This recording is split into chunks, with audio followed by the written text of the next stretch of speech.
নমস্কার বন্ধুরা, কেমন আছেন? আশা করি ভালো আছেন। আমি আজকে বানাবো পোস্ত দিয়ে চিকেন পোস্ত।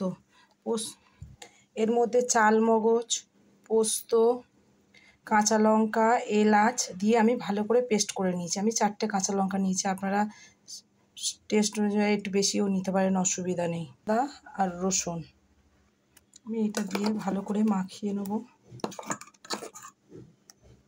আদা আর রসুন একসাথে দিয়ে দিলাম। এতে পেঁয়াজ পেস্ট করা,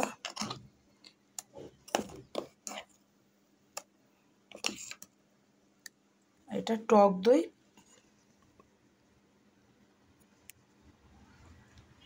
দিতে হবে একটু সাদা তেল।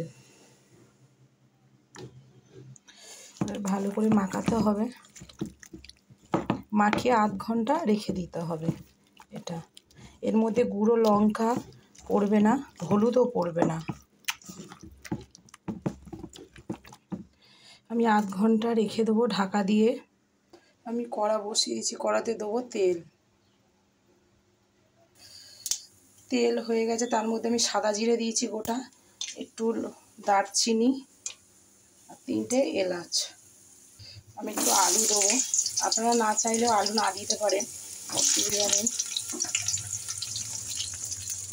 আলু ভাজা হয়ে গেছে। আমি একটু পেঁয়াজ বাটা আর রসুন,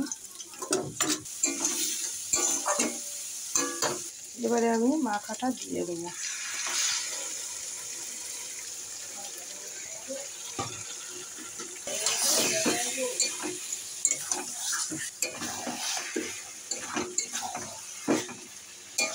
পোস্ত চিকেন লুচি, পরোটা, রুটির সাথে করে খেয়ে দেখবেন, দারুণ লাগবে খেতে।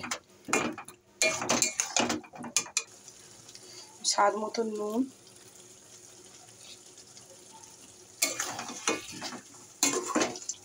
আমি এতে জল দেবো না একদমই।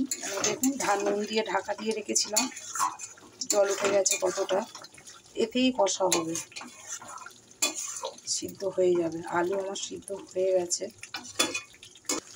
চিকেন পোস্ত আমার হয়ে গেছে। আমি এবারে নামিয়ে নেব। চিকেন পোস্ত হয়ে গেছে আমার, নামিয়ে নিয়েছি। রেসিপিটা কেমন লাগলো অবশ্যই কমেন্ট করে জানাবেন, লাইক করবেন, শেয়ার করবেন, সাবস্ক্রাইব করবেন। ভালো থাকবেন, সুস্থ থাকবেন, টাটা।